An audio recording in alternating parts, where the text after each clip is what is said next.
something that I've also thought about a lot over the years is how,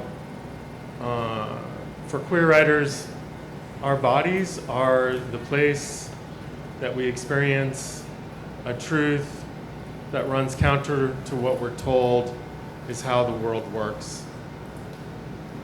And so there's a way in which making art that comes out of those experiences, out of those intuitions, becomes deeply political, even if you're just describing your life, quote unquote, just describing it. But there's another piece too that I have thought about a lot in the last, I guess, 5 years.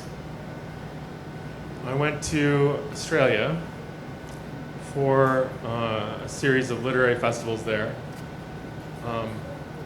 When they bring you to Australia for a literary festival, you get to go to all of them pretty much, because it's so expensive to fly you down that they all kind of share you if you're American or otherwise out of country. And I got seated at a dinner across from the prosecutor for the city of Palermo, this guy who prosecutes the mob. And I thought, how do I talk to him? He was there with his girlfriend, who was a journalist who was working on this, writing about the students that the Mexican government disappeared. And they were two of the most kind and loving people, and I thought, your work is so brutal. I'm so glad that you found each other and can be happy together. So I asked him if he had read the crime novels of Leonard Sciascia, who's a mid-century Italian 20th century crime writer who's been pretty popular internationally in translation. And it turned out to be a perfect question to ask this man. And he said, oh, I love those books. Those books helped me do my job, which I thought was such an interesting answer. And he proceeded to tell me about a time when the mob would kill journalists but not novelists who wrote about them.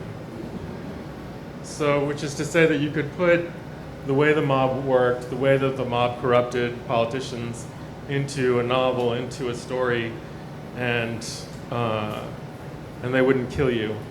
But if you put it in the newspaper, they would.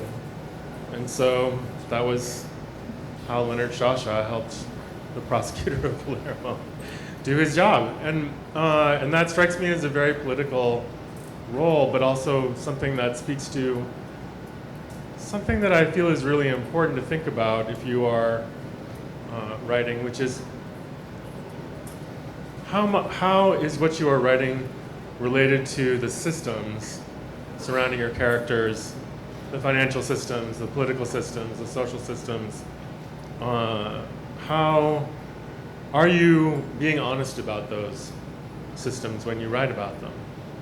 And that's, I think, yeah, to the extent that that's political, that's, I think, what we're talking about, it seems to me.